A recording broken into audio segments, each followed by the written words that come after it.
من الشيطان الرجيم. بسم الله الرحمن الرحيم. ألف لام ميم. أحسب الناس أن يتركوا أن يقولوا آمنا وهم لا يفتنون. ولقد فتنا الذين من قبلهم فليعلمن الله الذين صدقوا وليعلمن الكاذبين.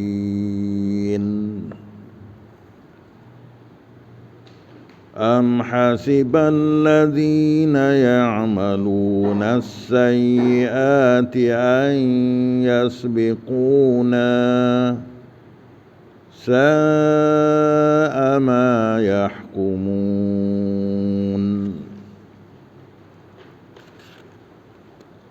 من كان يرجو لقاء الله فإن أجل الله لآت وهو السميع العليم. ومن جاهد فإنما يجاهد لنفسه إن الله لغني عن العالمين.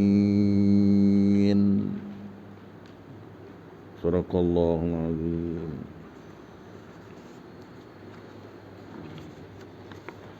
Tengok di mukaddimah lagi, mukaddimah suratul Ankabut.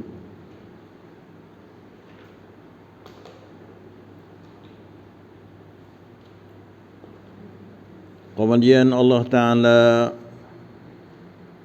memerintahkan Nabi Muhammad sallallahu alaihi wasallam dan umatnya membaca Al-Quran.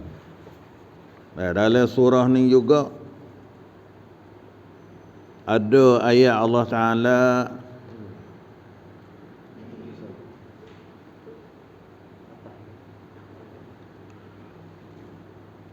kemudian Allah Ta'ala menerangkan dalil-dalil yang membuktikan keesaan dan kekuasaannya, kekuasaan Allah Ta'ala. Dalam surah ni juga ada ayat yang Allah Ta'ala terangi sebagai jadi dalil di atas kekuasaan Allah dan keesaan Allah. Supaya kita boleh bertauhid dengan Allah dengan sempurna. Dan kebenaran rasul-rasulnya, yakni Rasulullah sallallahu alaihi wasallam alaihi wassalatu wassalam.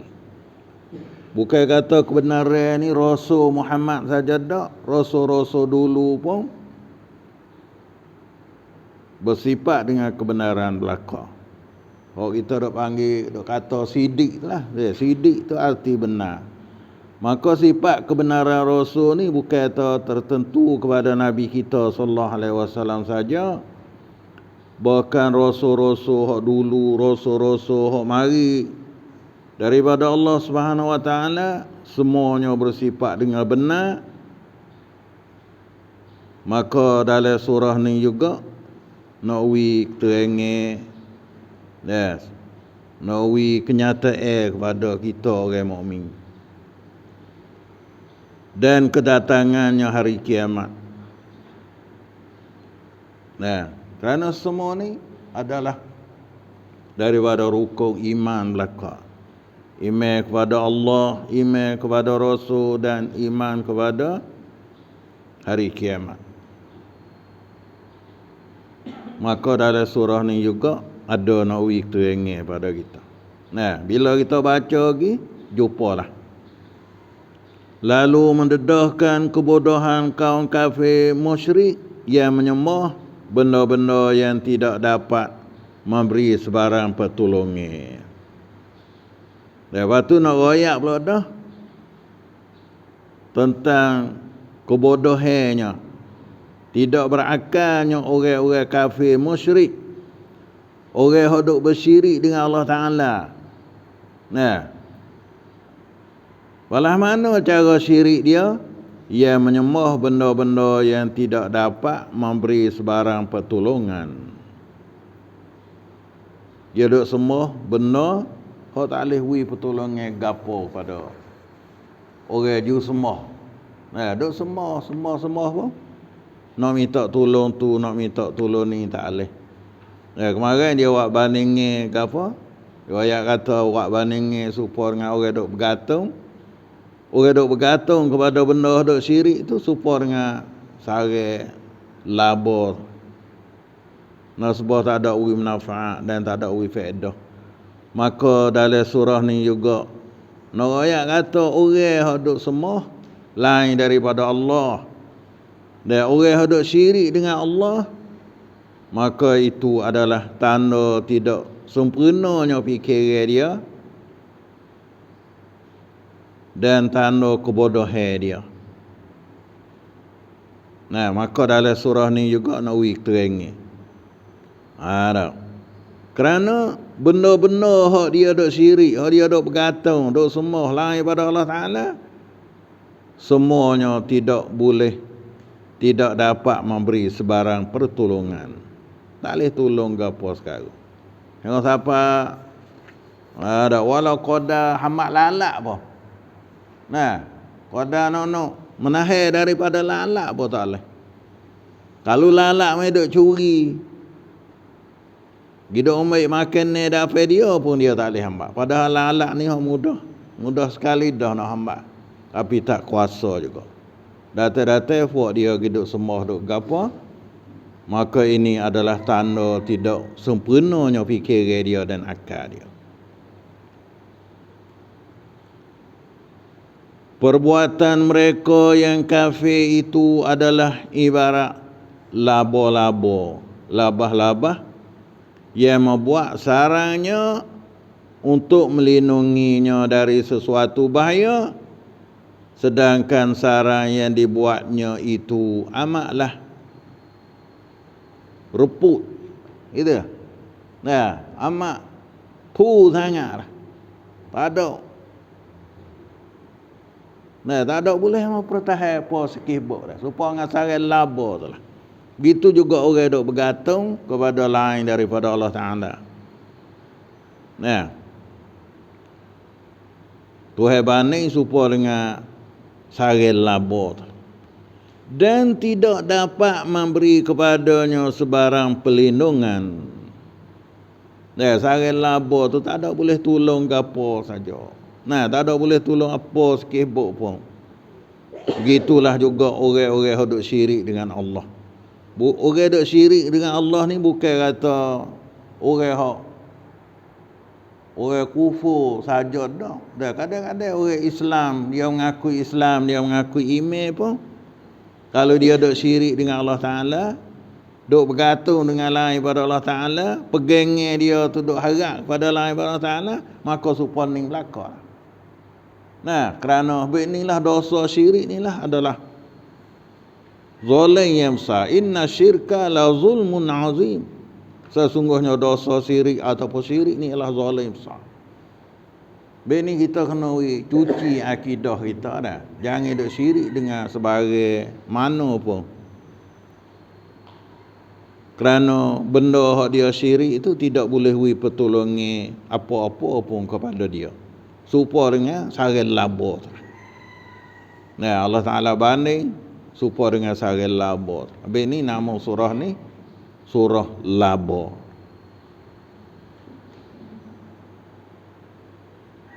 Dan syirik ni dia bahaya besar lah, kerana sakut paut dengan akidah.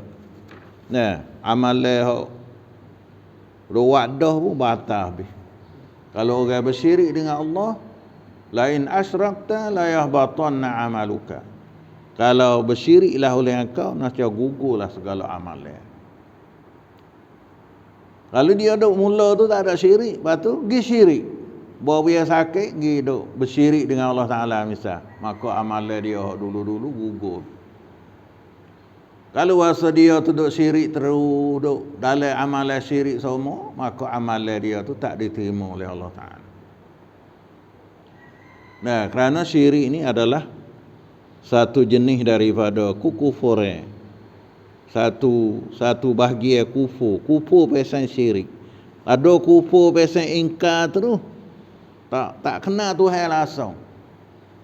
Lepas tu kufur ingkar Tuhan tu. Tak kena Allah, tak kena Tuhan yang duk bela dia, duk wiraki dia tak kena langsung. Tu kufur tak kena Tuhan. Tapi hak syirik ni dia kena Allah, dia hidup bergantung lain daripada Allah Taala. Maka hak ni kena kepada orang hak Islam dah lah, mudah kata lain tu. Kena hak Islam dah lah. Jangan rasa kata syirik ni amalan orang bukan Islam dah. Orang hak Islam dah. Kalau dia hidup bergantung kepada lain pada Allah Ta'ala, hidup harap lain pada Allah Ta'ala, harap akidah tu lah, bukan harap zahir, tabiat ni dah. Nah, maka tu sebagai kesalahan besar dan juga membawa kepada gugur amalan dia. Supaya kita kata benda berkat tu masuk dalam golongan berkat, benda tu berkat. Berkat ni daripada Allah. Nah, berkat ni sifat Allah Subhanahu Wa Taala.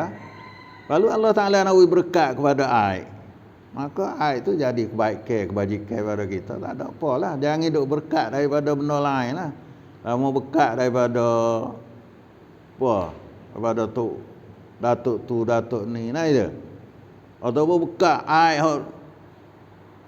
bukit ke dah. Kita kata ai ni berkat. Tak ada bergantung dengan Allah Taala. Kalau Allah Taala beri berkat, tak ada berkat ni mana kebajikannya banyak.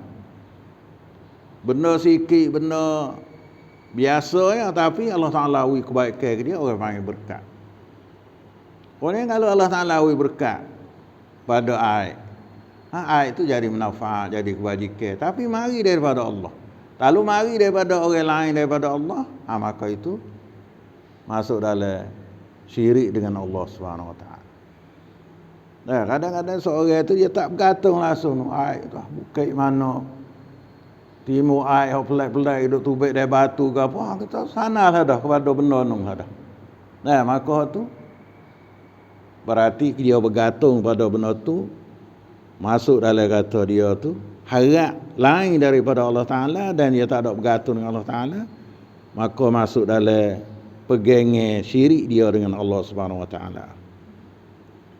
Nah, kerana berkat ni Allah Taala beri berkat pada umur kita ni hidup 50 tahun, 40 tahun tapi kebajikan banyak. Berkat umur kita. Orang ni hidup 80 tahun tapi tak ada buat apa. Maya pun sikit, baca Quran dah, umur dia tu tak berkat. Siapa berkat tu mari daripada Allah Ta'ala. Jangan mari pada orang lain. Jangan mari pada keramat. Jangan mari pada apa? Tok nenek, kita tahu dah. Kalau mari pada orang lain, maka salahlah pegangan kita. Boleh Tuhan nak beri berkat kepada seorang dah. Pada harta berkat. Oh, dia ni harta berkat. Mana harta dia tu boleh buat kebajikan. Boleh beli Quran wakaf. Nah, harta dia tu boleh buat buh minyak mutu pergi mengaji. Maka harta dia berkat. Kalau harta dia tak berkat, dia buat dosa dengan harta dia. Boleh duit sikit sebanyak duk kerja titik peluh kata kau ni, dia buat dosa. Tak ada habuai kebajikan pada dia. Maka harta tu tidak diberkat. Berkat tu mari daripada mana? Mari daripada Allah Ta'ala wi pada dia. Kalau kita hidup rekeh lain pada Allah Ta'ala, maka itu kita bersyirik dengan Allah Subhanahu Wa Ta'ala. Ataupun tak kenal Allah Ta'ala tu. Orang pun subhanallah, kalau kata oh dia tu tak boleh mai. Dia tu, oi atau dia tu. Nah, boleh buat gitu, boleh buat gini.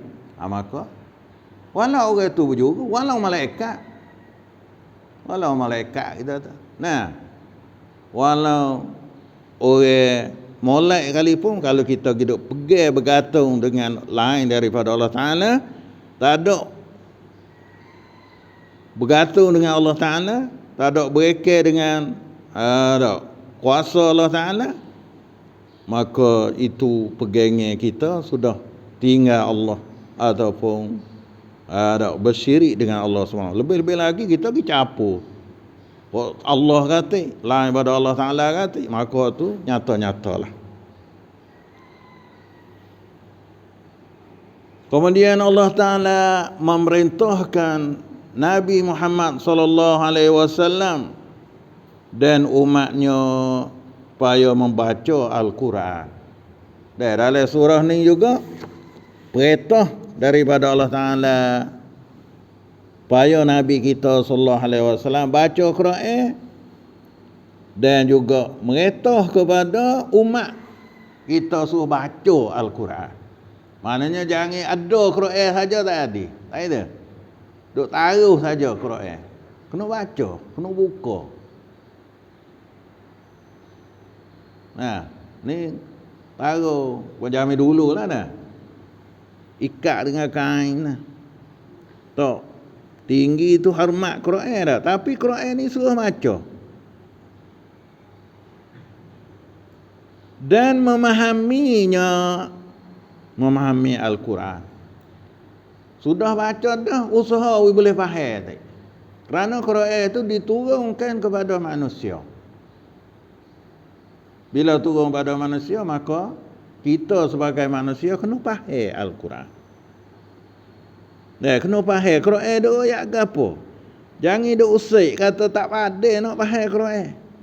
Tak pandai kena hak turun kita tak pandai tu kerana kita tak tahu. Bila kita belajar kita boleh faham Al-Quran. Ni supaya kita duk mengaji. Nah, baca Quran, dia ada terjemah. Terjemah bahasa Melayu, terjemah bahasa Sia. Tu nak boleh faham Quran belaka. Tak ada kan? Tak ada bahasa Melayu, bahasa Sia, tak ada bahasa Sia, bahasa we dengar orang royak tak apa lah. Orang tulis sarah we. Tapi maksud Quran tu kena faham. Sudah faham dah dan mengamalkannya kan Quran. Kena we boleh buat amal. Quran suruh kita ibadat kepada Allah Taala macam mana? Kena khusyuk, kena ikhlas. Nah, kita kena buat amal. Duk dengar tak ada beriman, tak ada nasihat nasihat aku jadi rugi. Kita pun kena beriman. Kena duk nasihat sama kita. Baru tak ada. Quran sudah royak belaka dah. Dan pegangnya akhirat walah mana, syurga walah mana, neraka walah mana, seksa Tuhan. Walah mana kita kena amal. Dan amal tu sama ada amalan hati itulah pegangnya kita. We betul molek itu amalan hati kita. Dan amalan baca, nah, amalan ibadat ke apa lain daripada hati pun kita kena buat amal dengan Al-Quran. Ni hadaf Quran. Suruh baca, mula sekali suruh belajar. We boleh kenal Quran, boleh baca Quran. Waktu hak radak budak-budak tu kita kena duduk situ. Pisah we boleh ngaji Quran. Kena pisah di halau tu. Jangan nanti pisah besar. Kalau baru masuk Islam tu tak apalah pisah. Lepas ada yang masuk Islam ni hak kita ni kenal Quran di awal lagi dah. Mak pak tu ada Quran dah. Pisah we anak kita tu boleh baca. Mengaji. We kenal huruf Quran. Sudah kenal dah, we boleh baca. Bo pandai baca dah, kena pisah we faham pula. Bukan sekat boleh baca saja, bukan sekat hafal we ingat saja dah. Kalau duk hafal ingat setengah mana pun, kalau tak faham dia duk ayat gapo tak siapa lagi tu jual Al-Quran. Dah. Kena we faham. Ni kita dah usaha we faham, mengaji tafsir, mengaji Dok baca terjemah dia ke apa, nawi boleh faham dia ayat gapo Quran. Maka dalam surah ni Allah Taala suruh kita dan Nabi Muhammad sallallahu alaihi wasallam supaya boleh baca Quran dan boleh faham. Bo sudah faham dah dan mengamalkannya. Wa amal pula dengan Al-Quran. Jangan baca tahu saja. Wah ahlul kitab tu. Wah Yahudi Nasrani itu Allah tak ada Allah dah. Dia pandai baca Quran. Tafsir pun pandai. Tapi dia tahu amal. Hak kena lagu dengan dia pakai. Hak tak kena lagu dia tinggal. Beriman setengah, kufur setengah. Hak bahasa kena setuju dengan nafsu dia ambil, dia pakai. Dan bahasa tak setuju dia jangan jadi macam tu. Semua Quran tu kena kita amal laku. Nah, kena kita patibak belaka dengan Al-Quran. Ni di antara tujuan diturunkan Quran. Kerana baca Quran tu boleh faham. Faham tak faham tu tak apa lagi, boleh faham dah je tu.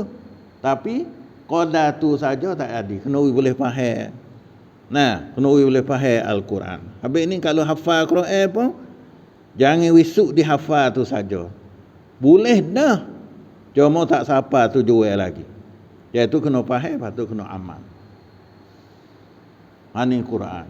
Pasal lagi Quran tu sebagai penawar.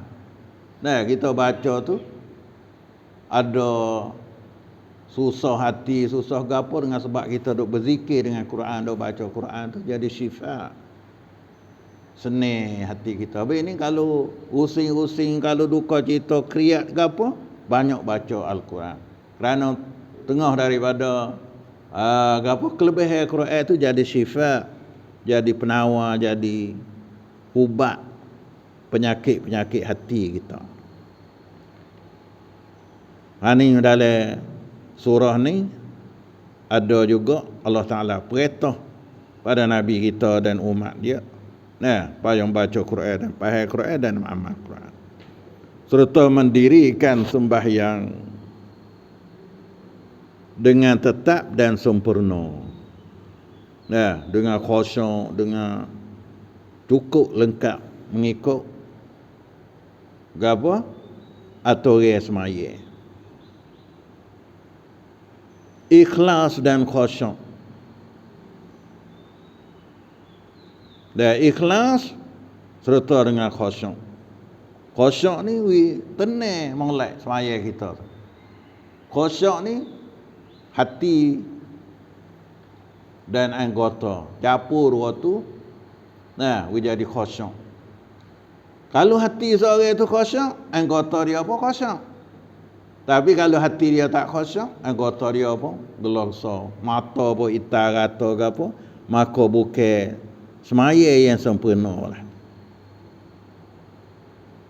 Kerana sembahyang yang demikian keadaannya, sembahyang pesan tu. Sembahyang hak pesan tetap, sembahyang sempurna, sembahyang ikhlas, sembahyang khusyuk akan mencegah orang yang mengerjakannya sembahyang daripada perbuatan-perbuatan fahsyat yang keji dan mungkar. Nah, kalau orang tu sembahyang ikhlas molek, sembahyang cukup rukun syarat molek, tetap molek, serta hati dia pun dalam sembahyang tu, nah, tak ada duk ingat kau lain, tak ada duk rasa kata duk kerja lain, maka sembahyang ni lah boleh mencegah, boleh melarang ataupun boleh menahan seorang yang kerja saat ni daripada perbuatan-perbuatan yang keji dan mungkar. Dah, dengan sebab sembahyang itu dia tak ada rasa nak kerja benda hak keji-keji, benda hak tak molek dan benda hak dilarang oleh syarak. Begitu kalau orang tu sembahyang tak tinggal, anak kita sembahyang tak tinggal, benda hak jahat tu tak ada kena duk kecek oleh anak, tak ada kena duk ngepek sebelah anak. Dia sendiri je tak saya kerja. Hek gapo tak saya kerja? Hek dia sembahyang tu. Tak ada kena lari kali kata tak usah. mengisak ke tak usah judi ke tak usah, tak ada kena lain kerana suruh dia semaya. Usaha dia semaya tak tinggal. Bila dia semaya tak tinggal, kejahatan lain itu sendiri dia tak ada rasa nak kerja. Dan daripada penyakit pun subhanallah. Dah orang tu kalau dia semaya molek, ambil semaya molek. Semaya dalam waktu molek, semaya khusyuk molek. Masuk dalam benda-benda yang keji ni, itulah penyakit-penyakit. Dah kerana ambil semaya tu dah, kalau lebih-lebih lagi supaya tu orang kata penyakit ni, kalau orang cemar, penyakit mari. Bila kita duduk semaya, diri kita sendiri tu jadi cuci siap. Ambil semaya tu pun, nah nyata dah kata, bersih dan suci diri kita. Maka penyakit pun tak mari. Baik itu kena jaga kita. Nah, jaga semaya tu mula, ambil semaya sepenuh. Padahal ambil semaya, sepuluh basuh tangan ni. Sarak doa ayat dah, Nabi doa ayat dah sekena basuh ke celah-celah ni ke apa. Maka semua tu adalah menahir daripada penyakit dan benda yang keji. Kalau kita ambil semaya tu, saya kiranya kena gosok. Dia ambil semaya tu gosok molek. Pas tak cuci lah hana. Kalau tak semaya, hidup jamah tu jamah ni tak ada basuh, tak ada kamarilah benda keji. Di antara benda keji ialah penyakit. Baik tu. Habis ni orang hak semaya itu dengan sendirinya Allah Ta'ala akan menahir dia daripada perbuatan yang keji dan benda mungkar. Ada benda mungkar ni, benda maksiat ke apa tu, tak patut dia tu semaya tak tinggal, tapi curi pun tak tinggal. Ada orang macam tu. Dia ni semaya masjid semua, jemaah semua. Bawa sudah semaya telah ngisak, ada baik tu. Ada tak? Kerana mungkar dia tu tak mari sendiri. Baik ni kita kena bela anak cucu kita tu, semaya tak tinggal. Tujuan ni ya kena molek di semaya tu, hak lain tu sendiri yang mari. Benar molek. Kalau punah sini, punah habis. Pahado curi, judi, minum ke apa semua tu. Kalau kita cek semaya dia, ada semaya sebalahan. Tak ada. Budak-budak tu tak semaya olahan.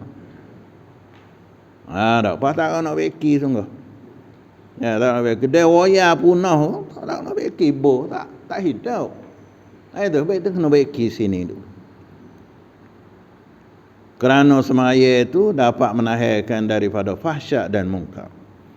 Dan hendaklah sentiasa menyebut dan mengingati Allah. Ni orang kata berzikir kepada Allah. Ingat kepada Allah Ta'ala. Nah, gilah ke mana-mana pun kena gapo, jangan terlupa kepada Allah Ta'ala. Terlupa ni sama ada hati dan lidah kita. Ya, sama ada hati, lidah kita pun sentiasa ingat kepada Allah Ta'ala. Nah, hati kita pun semua tu mari daripada Allah Ta'ala gapo semua, tak terlupa kepada. Dan lidah kita pun sepualah tu. Betul orang tu, nah ada seorang tu mata dia tak nampak, nah anggota dia cedera, tapi dia duk sentiasa bersyukur dengan Allah Ta'ala. Orang tanya dia duk bersyukur harga apa lagi, mata tak nampak ke apa semua, telinga tak dengar. Dia kata kerana lidah dia ni boleh berzikir dengan Allah, dia boleh sebut nama Allah Ta'ala. Nah wujud dah kerana berzikir kepada Allah Ta'ala ni adalah satu benda yang Allah Ta'ala menyuruh kita. Ingat olehmu kehendaku, aku ingat akan dikau.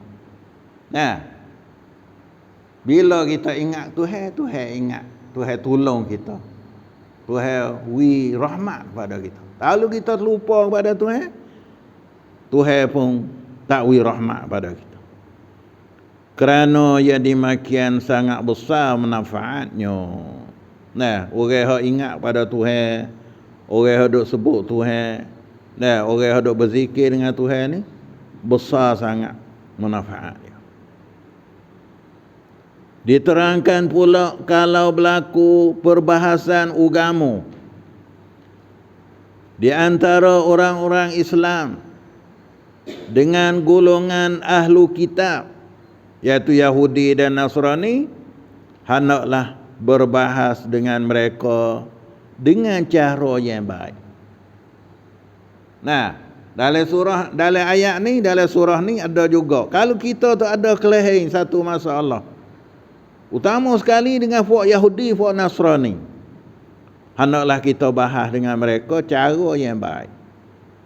Lemah lembut dan dengan kemukakan hujah-hujah yang benar yang menunjukkan kebenaran Islam dan kesesatan kaum kafir. Dan begitulah kaedah kita orang Islam ni, kalau kelebihan satu-satu masalah kita kena royak dengan baik, kena royak dengan lemah lembut. Jangan kita buat kasar atau buat salah, kerana kita buat balas tu membawa kepada dia faham kata agama kita ni tak molek. Itu sebab itu kalau kita orang Islam dok buat karut ni, buat kerusakan tu kerusakan ni pada muka bumi, membawa kepada orang tuduh kata Islam tu sebagai agama tak molek ke apa, pucanya mari daripada kita. Baik ni kita kena cermat benar. Nah, orang jadi balah jadi kelahi gapo tu kita kena jaga benar. Lebih-lebih lagi puak ahlul kitab. Puak ahlul kitab ni puak hak ada ilmu, puak alim. Jami dulu dah. Jami belum pada Nabi Muhammad tu dia ada puak kitab Taurat, kitab Injil dah. Kitab Taurat tu puak Yahudi dan kitab Injil tu puak Nasrani. Maka bila kita ada masalah, ada mujadalah dengan demon ni, ada bahas nak bercara satu-satu masalah, maka kita kena cara dengan baik. Jangan duk kata huduh-huduh, jangan duk cerca. Nah, habis itu dalam satu ayat maksud dia ni, jangan kita duk maki orang bukan Islam. Kerana membawa kepada dia maki kepada kita semua, maki kepada agama Islam semua. Apa dah? Kita buat tak molek, buat kasar kepada orang bukan Islam, bawa pada orang bukan Islam, kata huduh kita. Hak tu puca dok jadi huduh. Mula jadi kata bodoh, kata ganah, kata gapo. Mari daripada kita buat tak molek gitu. Hai dah. Habis ni kita kena, kalau dia buat tak kena apa, kita kena royak dengan lembut, dengan cara, dengan hujah, dengan ada alasan. Jangan kita buat dengan nafsu itu. Kerana dalam Islam humi dia buatlah tu. Baik tu kalau geno-geno pun kena jaga orang betina, jaga budak, jaga orang tua, jaga orang dua amal ibadat, walau dua amal ibadat. Bukan daripada Islam. Kerana nak tunjuk kebaikan Islam. Kalau kita buat kasar, buat ikut se gapo, buat ganah gapo, membawa kepada orang tuduh kepada agama Islam. Habis ini bila ada kelebihan satu masalah, ada nak kecek satu masalah, bahas satu cara, kita kena royak dengan baik, lemah lembut dan dengan mengemukakan hujah-hujah yang benar, yang menunjukkan kebenaran Islam dan kesesatan kaum kafir. Kita kena royak dengan hujah. We ada alasan. Ada kecuali orang-orang yang menceroboh antara mereka, maka gunalah cara yang keras untuk menentang pencerobohan itu. Tapi kalau dia buat kasar, supaya folk kafir musyrikun buat pada Nabi dengan jalan kasar, maka sinilah kita boleh gunakan cara yang keras ataupun guna dengan cara kasar. Tapi kalau bahasa bab kecek, bab gapo semua, ada cara lembut, kita kena buat dengan cara lembut lebih dulu. Ini gapo di antara pesan ni ayat Al-Quranul Karim dalam surah Al-Ankabut. Dan insya-Allah bila kita masuk dalam surah, masuk dalam ayat ni, kita akan jumpalah benda ataupun isi-isi yang kita boleh dengar dalam mukadimah. Mudah-mudahan kita akan dapat manfaat dan minta Allah Ta'ala hidayah pada kita boleh beramal dengan apa yang diajarkan oleh Al-Quranul Karim. Sallallahu ala Muhammad wa ala alihi wa sahbihi ajma'in. Subhanakallah hamdika asyhadu an la ilaha illa anta astaghfiruka wa atubu ilaik. Alhamdulillah.